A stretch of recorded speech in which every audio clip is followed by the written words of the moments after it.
Welcome to this session. आज मैं आपके लिए लेकर आई हूँ करंट अफेयर्स के कुछ एमसीक्यूज, जिसमें हमारा क्वेश्चन नंबर है फर्स्ट। निम्नलिखित कथनों पर विचार कीजिए। हमें यहाँ पर एक जानवर के विवरण दे रखा है, हमें इसमें से बताना है किस जानवर का विवरण है। फर्स्ट दे रखा है, हिम तेंदुए जैसे मांसाहारी जानवरों से बचने की इसकी क्षमता के कारण इसे भारतीय पैंथर हाउंड या भारतीय तेंदुआ हाउंड का उपनाम दिया गया है। सेकंड वाला है, यह अपनी विशाल धनुष आकार गर्दन एवं पुष्ट मांसल शरीर के लिए जाना जाता है, जिसकी खाल का वर्ण काला एवं सफ़ेद धारियाँ होती है। थर्ड वाला, भारतीय कृषि अनुसंधान परिषद राष्ट्रीय पशु अनुवांशिक संसाधन ब्यूरो ने आधिकारिक तौर पर इसे हिमालयी क्षेत्र की स्वदेशी नस्ल के रूप में मान्यता दी है। हमें इसमें से बताना है किस जानवर का सबसे अच्छा विवरण है। फर्स्ट दे रखा है गद्दी कुत्ता, सेकंड दे रखा है तिब्बत के बड़े आकार वाला कुत्ता, थर्ड दे रखा है बखर वाला कुत्ता और फोर्थ दे रखा है हिमालयन शिप डॉग। तो इसका जो हमारा आंसर होगा क्या होगा, गद्दी कुत्ता। जो हमारा फर्स्ट वाला इसका आंसर ए होगा। जो हमारा गद्दी कुत्ता है, भारतीय कृषि अनुसंधान परिषद राष्ट्रीय पशु अनुवांशिक संसाधन जो ब्यूरो ने हिमालयी क्षेत्र की मूल नस्ल गद्दी कुत्ते को आधिकारिक तौर पर मान्यता दी है। गद्दी कुत्ता पंजीकृत प्रजाति में शामिल होने वाला चौथा मूल नस्ल का कुत्ता है। इससे पहले तमिलनाडु की राजपलायम और चिप्पीपराई नस्लें और कर्नाटक की मुथोल हाउंड नस्लों का पंजीकरण किया जा चुका है। हिमाचल प्रदेश की गद्दी जनजाति के नाम पर इस नस्ल का नाम रखा गया है, जिसका उपयोग भेड़ों और बकरियों को शिकारियों से बचाने के लिए किया जाता है और हिम तेंदुए जैसे मांसाहारी जानवरों से सुरक्षा प्रदान करने की क्षमता के कारण इसे भारतीय पैंथर हाउंड अथवा भारतीय तेंदुआ हाउंड उपनाम दिया गया है। हिमाचल प्रदेश की गद्दी जनजाति एक अर्ध घुमंतू समुदाय है जो परंपरागत रूप से चरवाही और उन परसंस्करण में संलग्न है। शारीरिक जो विशेषताएं होती है इसकी क्या होती है, गद्दी कुत्ता अपनी विशाल धनुष आकार गर्दन और पुष्ट मांसल शरीर के लिए जाना जाता है। इसकी खाल का वर्ण काला होता है और कुछ कुत्तों पर सफ़ेद धारियाँ भी होती है। संख्या में गिरावट, 1000 से कम समशिष्ट वाले गद्दी कुत्ते को जीन पूल के कमज़ोर होने वाले प्रजनन कार्यक्रमों के अभाव के कारण विलुप्त होने का खतरा है। संरक्षण प्रयास, इसके कुछ संरक्षण और प्रयास हैं। इस मान्यता का उद्देश्य गद्दी नस्ल के संरक्षण में मदद करना है, जिसे अभी तक प्रमुख केनेल क्लबों द्वारा मान्यता नहीं दी गई है। फिर जो इसका आंसर क्या होगा, ए। हमारा क्वेश्चन नंबर है सेकेंड। पीएम सूर्य घर मुफ्त बिजली योजना के संबंध में निम्नलिखित कथनों पर विचार कीजिए। हमें इसमें से बताना है कितने कथन सही है। फर्स्ट दे रखा है, इसे नवीन एवं नवीकरणीय ऊर्जा मंत्रालय द्वारा लॉन्च किया गया है और इसका उद्देश्य रूफटॉप पर सौर पैनल लगाकर 1 करोड़ घरों को मुफ्त बिजली उपलब्ध कराना है। सेकेंड वाला, इसका क्रियान्वयन राष्ट्रीय स्तर पर राष्ट्रीय कार्यक्रम क्रियान्वयन एजेंसी और राज्य स्तर पर राज्य क्रियान्वयन एजेंसी द्वारा किया जाएगा। थर्ड वाला, केंद्रीय वित्तीय सहायता राष्ट्रीय पोर्टल के माध्यम से आवासीय उपभोक्ताओं को रूफटॉप पर सौर पैनल स्थापित करने के लिए वित्तीय सहायता प्रदान करती है। हमें इसमें से बताना है कितने या कौन से कथन सही है। इसका जो हमारा आंसर होगा वो क्या होगा, सी। इसमें हमारा फर्स्ट सेकंड थर्ड तीनों ही सही है। पीएम सूर्य जो घर मुफ्त बिजली योजना है, केंद्रीय नवीन एवं नवीकरणीय ऊर्जा मंत्रालय ने पीएम सूर्य घर मुफ्त बिजली योजना के लिए परिचालन संबंधी दिशा निर्देश जारी किए हैं, जिसमें RESCO नवीकरणीय ऊर्जा सेवा कंपनी और utility land aggregation ULA model का विवरण दिया गया है। ये दिशा निर्देश योजना के राष्ट्रीय पोर्टल के माध्यम से छतों पर सौर ऊर्जा स्थापित करने के मौजूद जो उपभोक्ता संचालित क्रियान्वयन के पूरक होंगे।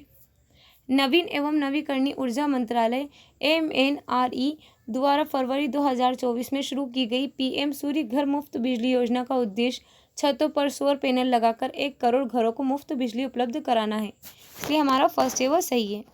यह प्रति माह 300 यूनिट तक बिजली प्रदान करता है तथा स्थापना लागत 40% तक सब्सिडी प्रदान करता है, जिससे पूरे देश में सौर ऊर्जा को व्यापक रूप से अपनाने को बढ़ावा मिलता है। प्रधानमंत्री सूर्य जो घर मुफ्त बिजली योजना को राष्ट्रीय स्तर पर राष्ट्रीय कार्यक्रम क्रियान्वयन एजेंसी और राज्य स्तर पर राज्य क्रियान्वयन एजेंसी द्वारा लागू किया जाएगा। इसलिए हमारा सेकेंड भी सही है। केंद्रीय वित्तीय सहायता राष्ट्रीय पोर्टल के माध्यम से आवासीय उपभोक्ताओं को रूफटॉप पर सौर पैनल लगाने के लिए वित्तीय सहायता प्रदान करती है। तो इसलिए थर्ड भी हमारा सही है। 5,000 या विशेष राज्यों में 2,000 से अधिक आबादी वाले गांव चयन के लिए पात्र हैं और जिला स्तरीय समिति DLC द्वारा पहचान किए जाने वाले 6 महीने बाद उनकी नवीकरणीय ऊर्जा क्षमता का मूल्यांकन किया जाता है।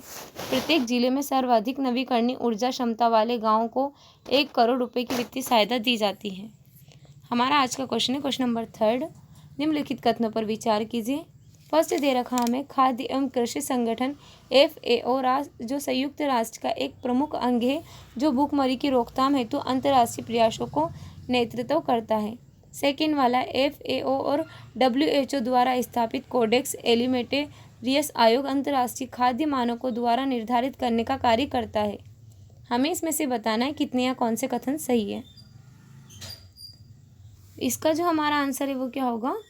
बी। इसमें केवल हमारा सेकंड वाला सही है, लेकिन जो हमारा फर्स्ट वाला है वो क्या है? रॉन्ग है। यहाँ पर खाद्य एवं कृषि संगठन FAO संयुक्त राष्ट्र का एक क्या है? एक एजेंसी है जो भूखमरी की रोकथाम हेतु अंतर्राष्ट्रीय प्रयासों का नेतृत्व करता है। तो इसलिए इसमें क्या होगा? फर्स्ट वाला रॉन्ग होगा।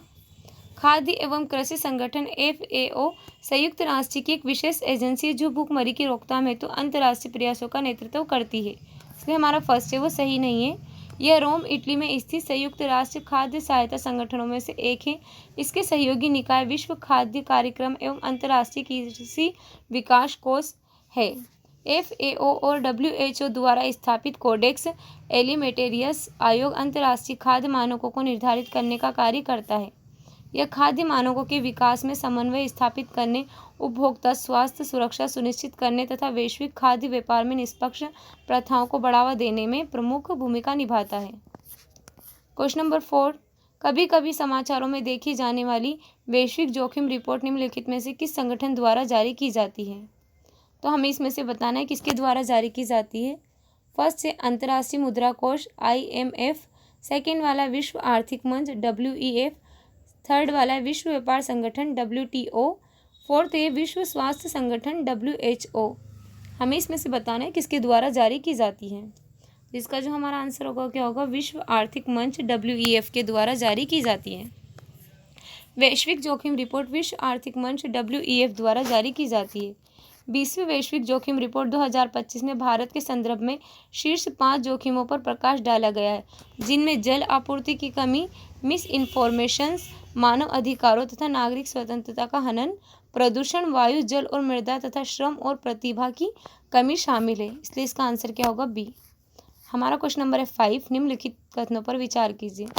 फर्स्ट दे रखा हमें प्रतिस्थापन स्तर प्रजनन क्षमता वह कुल प्रजनन दर है जिस पर किसी जनसंख्या का समान आकार बिना किसी प्रवासन के बना रहता है। सेकेंड है देश में बिहार और मेघालय में प्रजनन दर सबसे अधिक है। हमें इसमें से बताना है कितने या कौन से कथन सही है। तो इसका जो हमारा आंसर होगा वो क्या होगा? सी। इसमें हमारा फर्स्ट सेकेंड दोनों ही सही है। प्रतिस्थापन स्तर प्रजनन क्षमता वह कुल प्रजनन दर है जिस पर किसी जनसंख्या का समान आकार बिना किसी प्रवासन के बना रहता है। इसलिए जो हमारा फर्स्ट है वो सही है। हमारा क्वेश्चन नंबर 6। राष्ट्रीय हल्दी बोर्ड के संबंध में निम्नलिखित कथनों पर विचार कीजिए। फर्स्ट दे रखा है यह चाय, कॉफ़ी, रबर, मसाले और तंबाकू के बाद वाणिज्य एवं उद्योग मंत्रालय का छठा उत्पाद समर्पित बोर्ड है। सेकेंड वाला यह एकमात्र बोर्ड है जिसका अध्यक्ष वाणिज्य एवं उद्योग मंत्री होता है। हमें इसमें से बताना है कितने या कौन से कथन सही है। इसका जो हमारा आंसर होगा वो क्या होगा? ए। इसमें केवल हमारा जो फर्स्ट वाला सही है, लेकिन जो हमारा सेकंड वाला है वो रॉन्ग है। इसका जो रहता है, इसका जो सदस्य रहता है बोर्ड के अलावा केंद्र सरकार द्वारा नामित अध्यक्ष के अलावा जो आयुष मंत्रालय, औषधि विभाग, कृषि और जो हमारा यहाँ पर रहता है किसान कल्याण और वाणिज्य को नामित किया गया है इसके लिए। तो इसलिए हमारा सेकंड वाला है वो रॉन्ग है। राष्ट्रीय हल्दी बोर्ड वाणिज्य एवं उद्योग मंत्रालय द्वारा नई दिल्ली में राष्ट्रीय हल्दी बोर्ड का शुभारंभ किया गया, जिसका मुख्यालय निजामाबाद तेलंगाना में होगा। इसकी स्थापना भारत में हल्दी की खेती, उत्पादन, प्रसंस्करण और विपणन को बढ़ावा देने और हल्दी किसानों की आय में वृद्धि के लिए की गई है। वाणिज्य एवं उद्योग मंत्रालय ने चाय, कॉफ़ी, रबर, मसाले और तंबाकू के बाद अपने उत्पाद समर्पित बोर्डों की संख्या बढ़ाकर 6 कर दी है। इसलिए हमारा फर्स्ट है वो सही है। बोर्ड में केंद्र सरकार द्वारा नियुक्त एक अध्यक्ष के अलावा आयुष मंत्रालय, औषधि विभाग, कृषि और किसान कल्याण विभाग एवं वाणिज्य विभाग के प्रतिनिधित्व को भी नामित किया गया है, इसलिए हमारा सेकेंड है वो सही नहीं है। इसके कुछ उद्देश्य हैं। महाराष्ट्र, तमिलनाडु और अन्य सहित 20 राज्यों में किसान कल्याण, घरेलू और अंतर्राष्ट्रीय बाजारों के लिए अनुसंधान, नए उत्पादों और मूल्य संवर्धन को बढ़ावा देना, हल्दी के चिकित्सीय लाभों के बारे में जागरूकता बढ़ाना। हमारा क्वेश्चन नंबर है 7। निम्नलिखित कथनों पर विचार कीजिए। फर्स्ट दे रखा है तीसरी पीढ़ी की सभी मौसमों में कार्य करने में सक्षम दागों और भूल जाओ वाली एंटी अटैक गाइडेंट मिसाइल है, जिसमें प्रक्षेपण के बाद लॉक ऑन करने की क्षमता है, जिससे स्वतंत्र रूप से लक्ष्यों को ट्रैक कर सकती है तथा उन पर हमला कर सकती है। सेकेंड वाला, इसमें उच्च आक्रमण क्षमता है जो सशस्त्र वाहनों की कमज़ोर ऊपरी सतह को निशाना बनाती है। थर्ड वाला, इसकी मारक क्षमता 7 से 10 किलोमीटर है। हमें इसमें से बताना है ये किस मिसाइल का उपयुक्त विवरण सबसे बेहतर रूप से संबंधित है। फर्स्ट दे रखा है हमें नाग MK2, सेकेंड वाला दे रखा है स्पाइक, थर्ड दे रखा है जेवलिन, फोर्थ दे रखा है हेलिना। हमें इसमें से बताना है किसका सबसे अच्छा वर्णन है। तो ये हमारी जो मिसाइल है कौन सा है, नाग MK2 का सबसे अच्छा वर्णन है।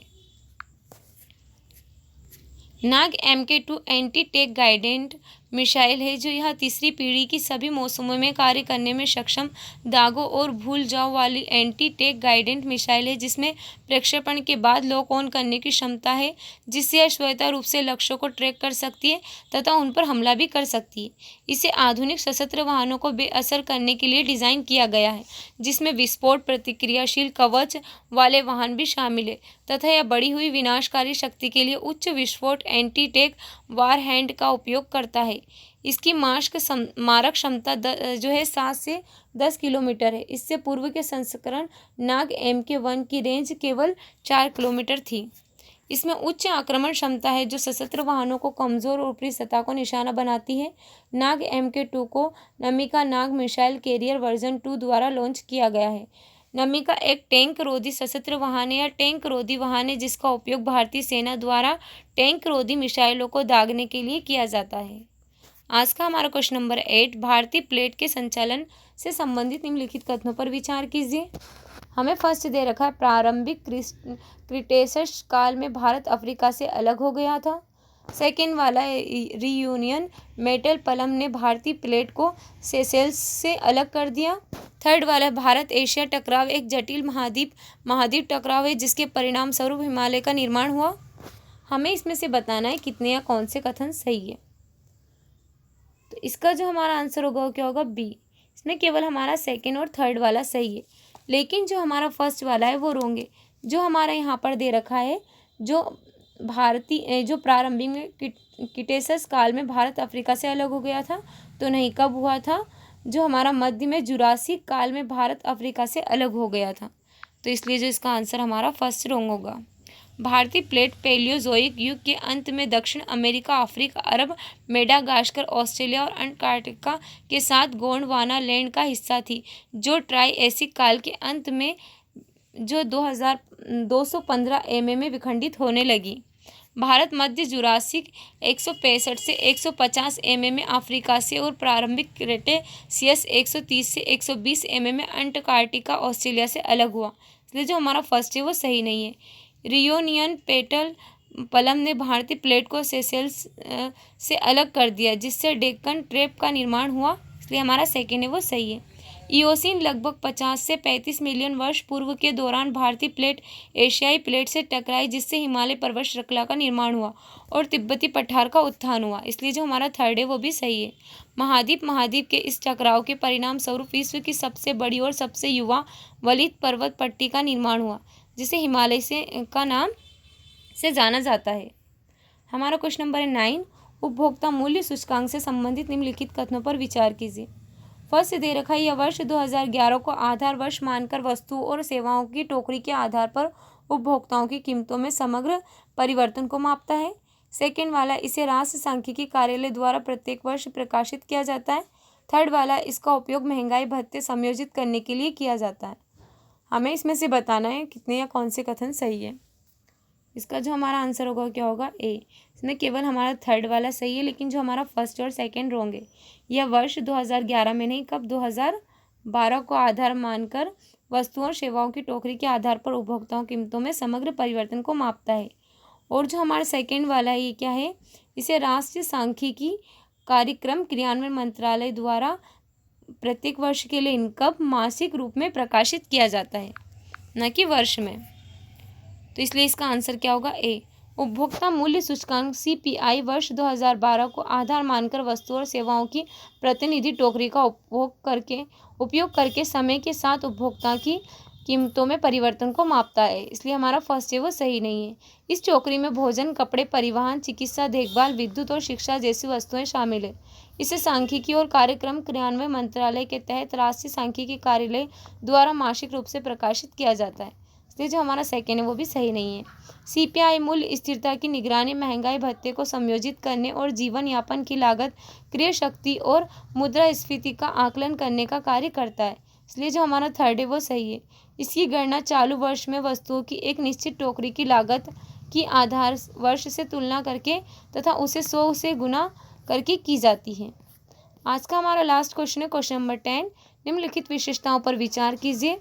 फर्स्ट दे रखा है पश्चिम बंगाल में आयोजित होने वाला एक वार्षिक धार्मिक उत्सव है। सेकंड वाला है त्यौहार मकर संक्रांति के दिन ही मनाया जाता है। थर्ड वाला इसका ऐतिहासिक उल्लेख महाभारत के वन पर्व और रघुवंश में मिलता है। हमें बताना है किसका सर्वोत्तम वर्णन है। फर्स्ट दे रखा है कुंभ का मेला, सेकंड दे रखा है पुष्कर मेला, थर्ड दे रखा है रथ यात्रा और फोर्थ दे रखा है गंगा सागर मेला। तो इसका जो हमारा आंसर होगा वो क्या होगा, गंगा सागर मेला। इसके बारे में हम डिटेल में पढ़ते हैं। गंगा सागर मेला पश्चिम बंगाल के सागर द्वीप पर गंगा और बंगाल की खाड़ी के संगम पर आयोजित वार्षिक धार्मिक उत्सव है। गंगोत्री से निकलकर गंगा नदी बंगाल की खाड़ी में मिल जाती है। मकर संक्रांति के साथ मनाए जाने वाले इस त्यौहार में मोक्ष और आध्यात्मिक उत्थान की प्राप्ति के लिए गंगा में पवित्र स्नान करना, सूर्य देव को अर्घ्य देना और दीपदान करना जैसे अनुष्ठान शामिल है।